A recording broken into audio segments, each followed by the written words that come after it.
Hey, this is Jill Ciminillo with Pickup Truck Plus SUV Talk. And yeah, Tim is not here this week.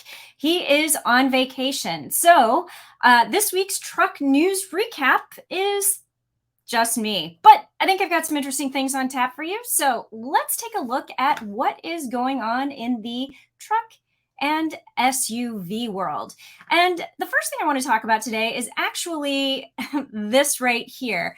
Our friends at Motor Authority reported on the fact that McLaren seems to be planning an electric SUV. I think McLaren and SUV are probably two words you never thought you would hear in the same sentence. But alas, it appears that they're giving into peer pressure. I don't know that that's the right word, but maybe.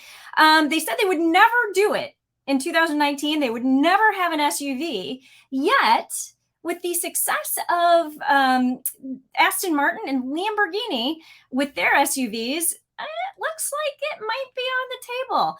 So I think this is an interesting article. It doesn't really give too much information because it's all just hearsay at this point. But the idea of a McLaren SUV that's all electric, yeah, that could be interesting. I'd love to hear your thoughts in the comments below. What do you think about a McLaren SUV? What do you think it'll be like? Will it be like the Urus? Will it be like the DBX? Will it be something completely different? This looks like a dune buggy here. So yeah, tell me what you think it'll look like and if you think it's interesting. I think it's interesting. All right, so the next thing that is on my news list for this week is going to be Cars.com's American Made Index. And yeah, I always find this fascinating because the cars that you think are going to be really American are not as American as you think. And they do this every year. They do a lot of research. It's not just where the final assembly takes place. It's also about where the parts come from, where the engine is assembled, and all sorts of other things. So there's a lot of moving parts here. If you are curious about the research, you can go to cars.com and search for the American Made Index, and you can see this article and dig into it. But there's a couple of interesting takeaways here. First off, Tesla appears in the top 5 3 times, and 2 of them are SUVs. So the Model Y is the most American vehicle in 2022. And I think that's very interesting. Then you have the Model 3 and the Model X is number 5. So I don't know. I mean, I get that Tesla is an American automaker, and I guess it makes sense that they're on the top 5, but 3 of the top 5, that's impressive. Now, what's also really interesting is Honda Ridgeline is going to be your most American truck. And this is the second year in a row. This is the most American truck. It is built in Lincoln, Alabama. And yeah, this is the second year. It's dropped down a couple levels. So I think it was number 6 last year on the list. And this year it's number 8.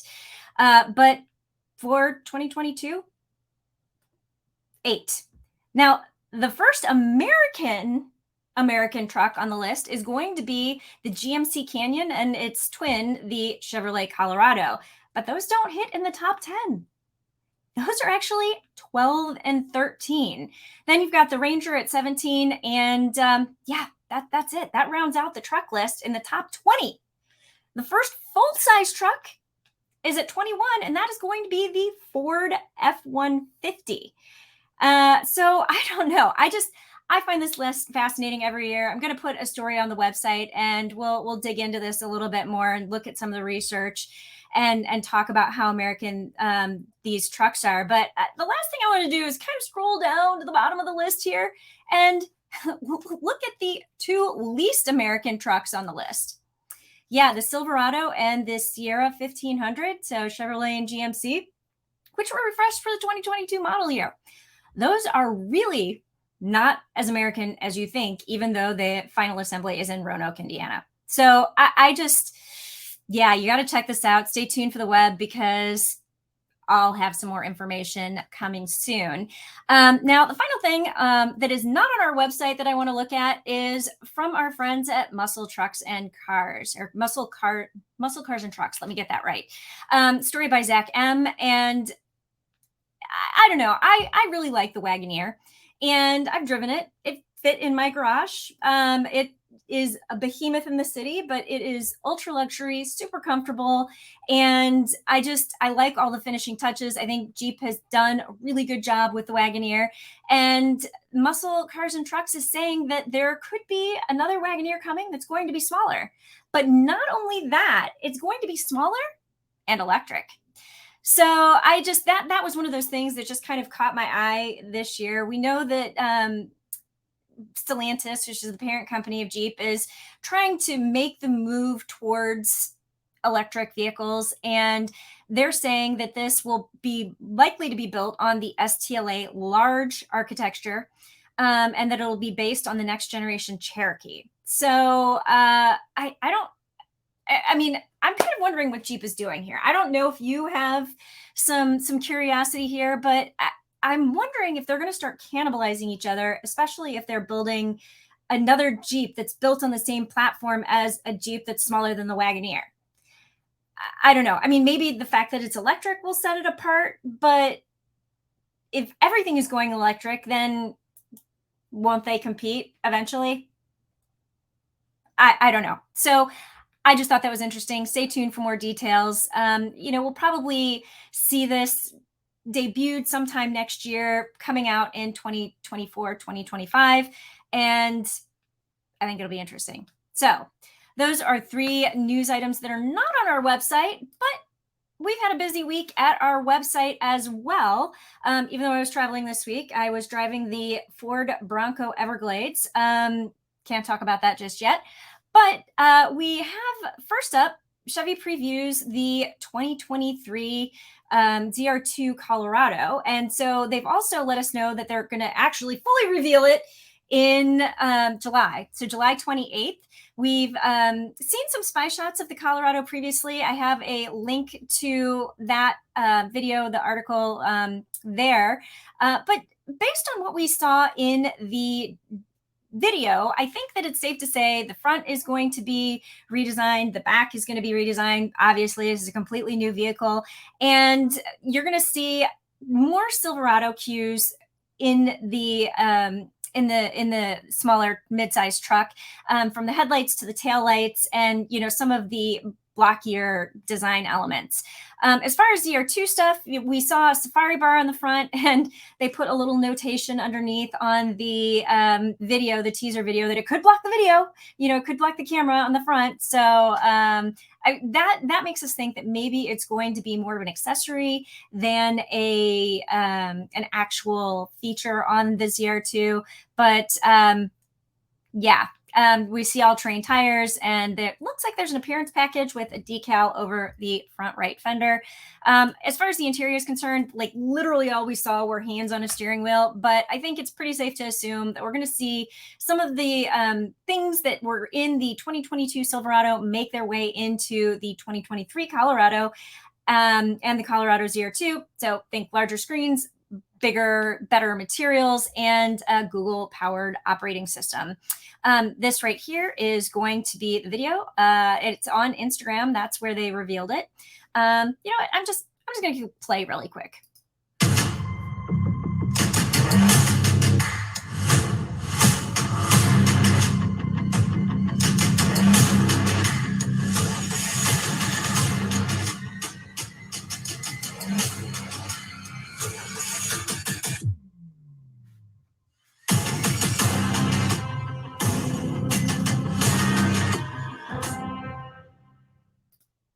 So there you go. You can go to the story. You can watch it again. You can go to Chevrolet's Instagram. You can see it there.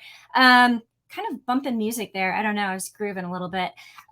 So yeah, we don't know what the powertrains are going to be. There's a chance they're going to do away with the diesel. We already said that in one of our other stories. Potentially 2.7 liter 4-cylinder engine from the Silverado will appear. But what we do know is July 28th, we're going to have all the information. So let's see what else we have on our website. Yep. So Ford Super Duty 2023, somebody on Instagram is a hot thing this week, isn't it?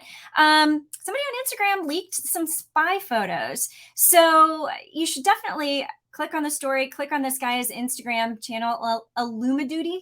is his handle, and check it out because he also has some video on there of the vehicle moving. And so you can see these big C-clamp like headlights, the daytime running lights that surround the grill, different grill. Because this is blacked out and it doesn't have a lot of chrome, it's either going to be a sporty model. It could potentially be more of a base model. And I don't know. So that's what we see. You can't really get a good gauge of the hood line because camouflage, but it's a nice little sneak peek. So be sure to give that a look. And we also have a video on our website where Tim, who again is on vacation, actually talks through some of what he sees on the truck. So be sure to check that out as well. Now, the final thing that I want to talk about that we reported on this week is this right here. We got some information from Cox Data that talks about new trucks that are on dealer lots right now. And basically what it's saying is these trucks are sitting on dealer lots for more than a month. So that means if you're looking for a truck and you need it right now and you can't wait for a year, this is going to be your best bet. So the most available truck right now is going to be the Ram 1500 Classic. There's an 83.9 day supply of that vehicle, and there are incentives on it. So in this article, I kind of go through the base price, top price, and if there are incentives available. The next one on the list is going to be the Ram 1500. Also, large day supply, more than 2 months, 69.9 days supply. And there are also incentives on this one. That should tell you something. And frankly, I don't know why this is such a tough sell, because I think the Ram 1500 is a great truck. It has a lot of cool technology, a beautiful vertical screen, really good infotainment system. It has adjustable pedals. Only Ford and Ram have adjustable pedals. So there's a lot of good stuff on this truck. And so if you're looking for something that's basic, you could go with the 1500 Classic. If you were looking for something that is a little bit more modern and has some cool technology, look at the plain Ram 1500. But this one right here, the Ford F-150, is a bit of a surprise. I did not expect to see that as number 3 on the list, and it's just under 2 months supply. So 51.2 days supply of this vehicle. And part of the reason could be dealer markups, actually. So basically, anybody, if you're a dealer out there and you're listening to this, take your dealer markups off. You might sell some of these trucks. Just going to put that out there for you. But also really good choice here. I mean, one of the most recent trucks that's been redesigned from the ground up, not just a refresh. And so yeah, Ford F-150. But then, okay, so now the Nissan Titan, not too much of a surprise. 48.2 days of supply. It's been discontinued in Canada. There's been rumors that it's going to be discontinued in the United States, but we don't know yet. So people may be playing the wait and see game. There are no incentives available on this at the moment. And it's still a really good truck, but maybe it's more of a truck for people who don't actually want a truck. I don't know. So that is on the list. And then the final vehicle that has just a little bit more than a month of day supply is going to be the Chevy Silverado 1500. And we're unclear if this is the refresh 1500 or what trim it is. My guess is it's going to be the LTD model, because now that the refreshed model is out and starting to be sold, that those are probably being snapped up because Google operating system, really nice interior refresh, looks great. And so my guess is it's the LTD model, which is a 2022 model, kind of. But it's actually a 2021 model that's being made in 2022. So they put the 22 model year on it to wait for the refreshed 22 models. So that would just be my guess. But if you need to buy a truck right now, here are where you should start: Ram, Ford, Nissan, Chevy. All right. So let's take a look at what is on the YouTube channel. We've also been pretty busy here. If you missed the live stream last night, you can catch the replay on the channel. We also, this is back to the Midwest Automotive Media Association rally at Road America in Wisconsin. They built out a really great off-road track, and we had the chance to take the Jeep Grand Cherokee 4xe off-road. And that was a lot of fun because we had, well, Yeah, actually, you can see I had the windows down even when I was slushing through the mud because it was so quiet and it was nice. We also tested the acoustic glass on the Toyota Tundra and the capstone model. So the capstone model of the Tundra lineup is going to be the only vehicle, the only trim of the Tundras that has this acoustic glass, and it has it on the windshield, it has it on the side windows, and actually, you know what? I'm not going to tell you what the difference is. You got to watch the video to see what it is. And while we didn't really give it as much of a big deal as it was, apparently the answer is it's a big deal. So check it out. Another great video that we have on here has Tim's actual wife on it. So in case you missed it or you're new to the channel, a lot of people tend to think that Tim and I are married, but we are not. Because if we were married and he was on vacation this week without me, like there would be a problem with that. But his actual wife, Heather, who is amazing, by the way, she tells us why she doesn't want the Ford Maverick, which is pretty interesting because Tim wanted to buy her one and she said no. So you have to see why she says no to this truck. And I will tell you a little bit of, backstory. Tim and I were driving down to the work truck show in his Tundra, and she called and he put her on the speaker and she's like, Jill, please don't make me, please tell him not to make me buy this truck, please. And I was just like, oh, okay. She really doesn't want it. I'm like, Tim, that's it. You can't get the Maverick. But this video gives a little bit of background of why she doesn't like it. And she actually makes some really good points, things that I didn't think about because, by the way, I don't have kids. So be sure to check that out. This is right here is the video that Tim talks through the 2023 Ford Super Duty photos that were on Instagram. And he kind of tells you a little bit about what he's seeing and what he thinks will be on that model. And then over here, this is going to be really cool. If you're into classic vehicles at all, even if you're not into classic vehicles, you have to check out this video. I am a sucker for a cool classic car, and this is, as the title says, badass. It is a 1962 Willys Jeep truck resto mod, and our video editor, Phil, hi Phil, he actually is taking us on a tour of this truck. You want to check this out. So it is really, really cool. All right. So now the last thing that I'm going to do here is I'm going to share a rant with you. We did a Tim rant last week, and he was all upset about the fact that golf clubs weren't fitting in the back of the Jaguar F-Pace. But I think my rant is much more on point. So let's see. This week I am driving the Subaru Forester Wilderness, and today's rant is not necessarily about this vehicle specifically. It is about safety systems in general, and this just happens to be the vehicle I'm in that is going to exemplify my problem. So while I generally like the eyesight system, it's one of the best in the business, and I love the adaptive cruise control. So you set it by turning on the cruise control, and then you hit the set button here.